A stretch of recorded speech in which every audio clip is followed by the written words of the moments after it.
The sun was sinking low over Red Canyon, staining the sky in deep shades of red and gold, when Daniel Hayes heard the scream.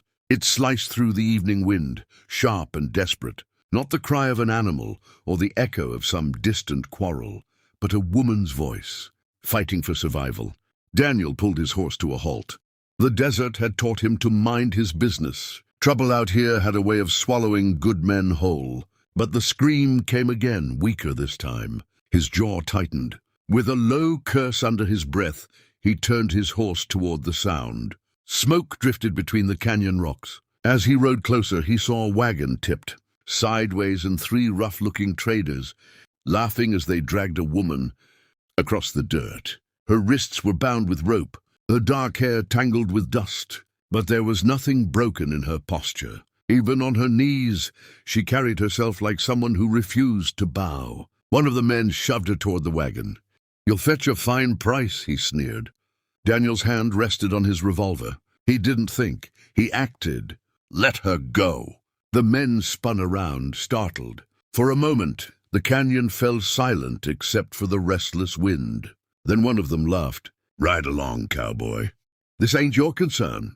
Daniel's eyes shifted to the woman. Her gaze locked with his, fierce, steady, unafraid.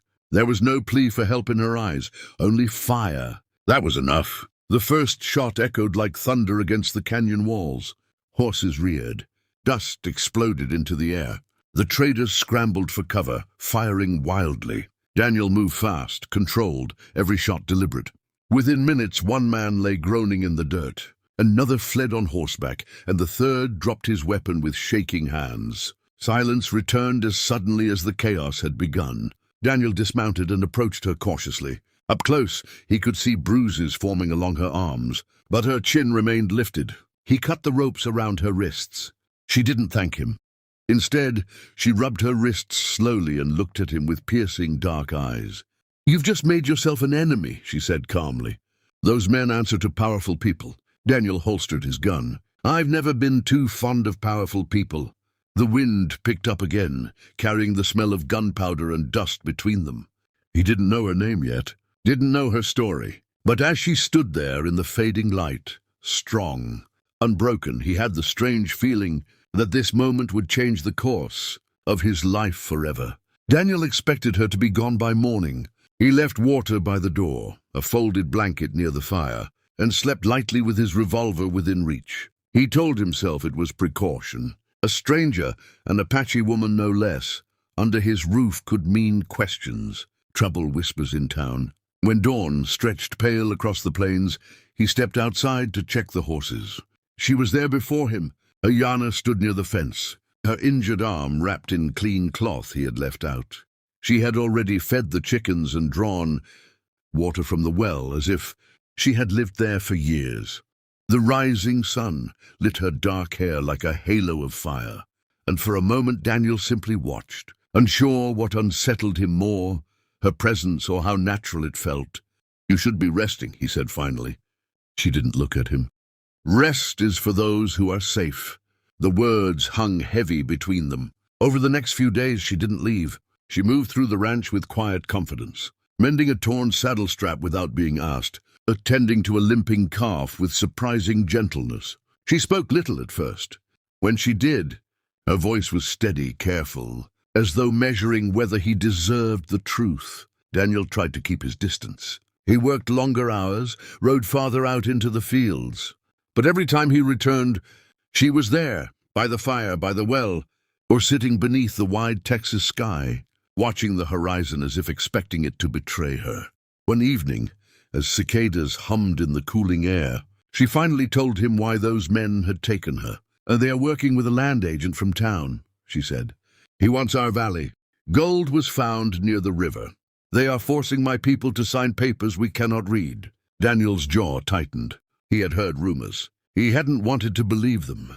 "I escaped with the documents," she continued. "Proof of the lies. They think I still have them." "And do you?" he asked. Her eyes met his, sharp and searching. "Yes." The confession felt like a spark between dry wood. "You should leave," Daniel said quietly. "They'll come back." Ayana tilted her head slightly. "You regret helping me." He hesitated, and that was answer enough. But regret wasn't what twisted in his chest when she looked at him like that. It was something heavier, something dangerous. Later that night, beneath a sky scattered with cold stars, she sat beside him on the porch. The silence between them was no longer hostile. "Why did you save me?" she asked softly. Daniel stared into the darkness beyond his land. "I don't know," he admitted.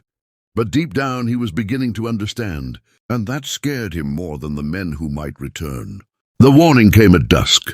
Daniel was repairing a section of broken fence when he smelled smoke. Not the comforting kind from a cook fire, but thick, bitter, deliberate. He turned sharply toward the house just as flames licked up the side of his barn. Riders emerged from the far ridge, silhouettes against the dying sun. More men than before, armed, organized.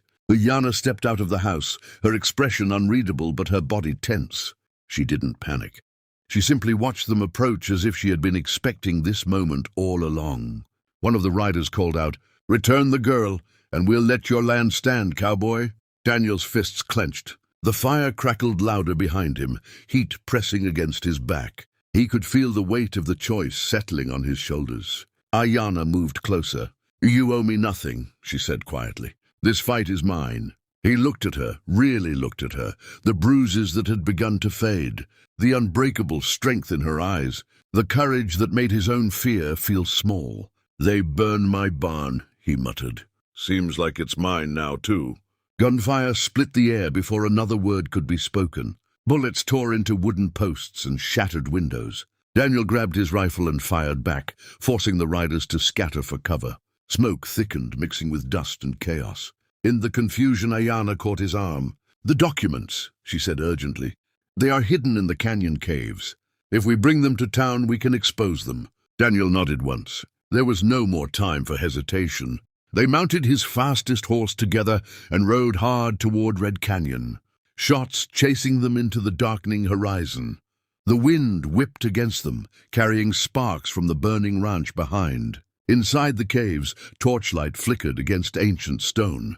The air was cool, heavy with secrets. Ayanna led him through narrow passages until she reached a crevice, hidden behind loose rock. From within, she pulled a wrapped bundle of papers. Footsteps echoed from the entrance.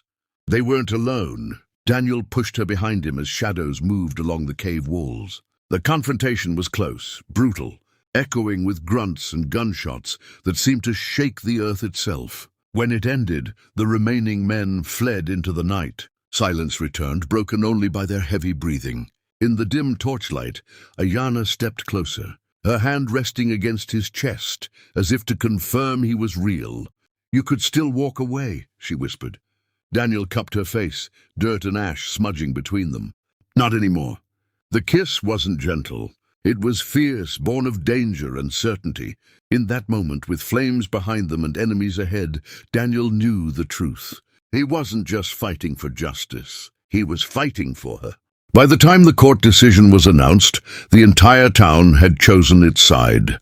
Daniel stood at the edge of the crowded street as the verdict echoed from the courthouse steps. The corrupt land agent was stripped of his claim, the forged documents exposed for what they were. Ayanna's people would keep their valley. There were no cheers from Daniel's direction, because victory had come with a cost. Within days of his testimony, the bank called in debts he hadn't even known were waiting. Supplies stopped arriving. Neighbors who once shared coffee on his porch now crossed the street to avoid him. The message was clear. He had betrayed powerful men, and they would make sure he felt it. His ranch was seized by legal technicalities, dressed up as justice. Now he stood outside the empty house, wind rolling across land that no longer belonged to him. The barn was a blackened skeleton. The fence posts leaned like tired soldiers. Everything he had built with his own hands was gone. He heard hoofbeats before he saw her. Ayanna rode toward him slowly, dressed in the deep blue and earth-toned garments of her tribe, beads catching the sunlight. She looked stronger than ever, no longer hunted, no longer hiding. Behind her, a small group of her people waited at a respectful distance. She dismounted without breaking eye contact. "You should not be here alone," she said softly. Daniel gave a faint smile. "Seems fitting." Silence stretched between them, heavy but not bitter. The desert wind carried dust around their boots. "My people are safe because of you," she continued. "The council has offered you a place among us. You would be welcomed." The offer was real. He could see it in her eyes. A future, a different kind of life. For a moment he imagined it, waking beneath the same sky but beside her, learning her ways, belonging to something greater than fences and cattle. But he also knew himself. "I was born to the open range," he said quietly. "If I follow you, I'd always feel like I took something that wasn't mine." Emotion flickered across her face, controlled but unmistakable.